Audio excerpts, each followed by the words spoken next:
안녕하세요. 저는 요즘에 욥기 말씀을 묵상하고 있어요. 욥이라는 굉장히 착한 사람이 있는데 이 사람이 갑자기 굉장히 심한 이유 없는 고난을 당하거든요. 이 사람이 하나님한테 막 이제 따지는 그런 내용의 책입니다. 근데 거기 보면은 욥의 이제 친구들이 있는데 친구가 3명이에요. 친구들이 이제 위로를 해준다고 해 왔는데 위로가 잘 안 됩니다. 그 중에 한 친구가 이제 이런 얘기를 해요. 네가 하나님한테 따질 자격이 있냐? 우리는 하나님 앞에서 진짜 벌레 같은 존재고 하나님은 높고 정말 높으신 분인데 네가 그렇게 하나님한테 막 따지는 게 말이 되냐, 이런 얘기들을 해요. 근데 이제 그 얘기가 뭐 아주 틀린 얘기는 아니지만 욥에게는 전혀 위로가 되지를 않습니다. 그러면서 이제 이 친구가 그런 얘기를 해요. 사람이 어떻게 의로울 수가 있냐? 하나님 앞에서 우리는 다 죄인이고 우리는 절대로 의인이 될 수 없다, 이제 이런 이야기를 많이 하거든요. 근데 진짜로 우리는 의인이 될 수 없을까요? 저는 그렇지 않다고 생각합니다. 왜 그러냐면 물론 이제 우리의 행위로는 의인이 될 수 없어요. 우리가 아무리 선한 일을 한다고 해도 우리는 이제 죄인이라는 것이 있는데, 그렇지만 방법이 딱 하나 있습니다. 그건 뭐냐면 하나님이 우리를 의롭다 이렇게 얘기해 주시면 우리가 의인이 되는 거예요. 왜냐하면 의로움의 기준이 하나님이시기 때문에 하나님이 의롭다, 너 의로워 라고 얘기해 주시면 우리는 그냥 의로워지는 거예요. 하나님이 그렇게 해주시면 됩니다. 그러면 우리는 어떻게 하나님으로부터 의롭다고 칭함을 받을 수가 있을까요? 여러 가지 뭐 방법이 있을 수도 있겠지만 가장 중요한 것은 하나님과 친밀한 것입니다.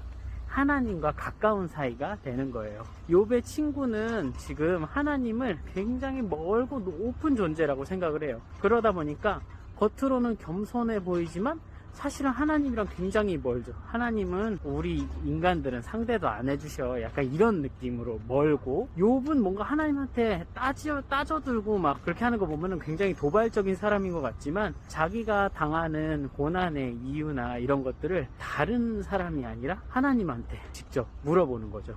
그러니까 훨씬 어떻게 보면은 친밀한 느낌이라고 할 수 있겠죠. 욥은 하나님이 친밀하기 때문에 자기가 겪고 있는 고난의 이유도 당연히 하나님께 물어봐야 된다고 그렇게 생각을 한 거예요. 여러분들, 하나님과 친밀해야 합니다. 하나님과 친밀하면 하나님께서 우리를 의인으로 칭해 주실 거예요.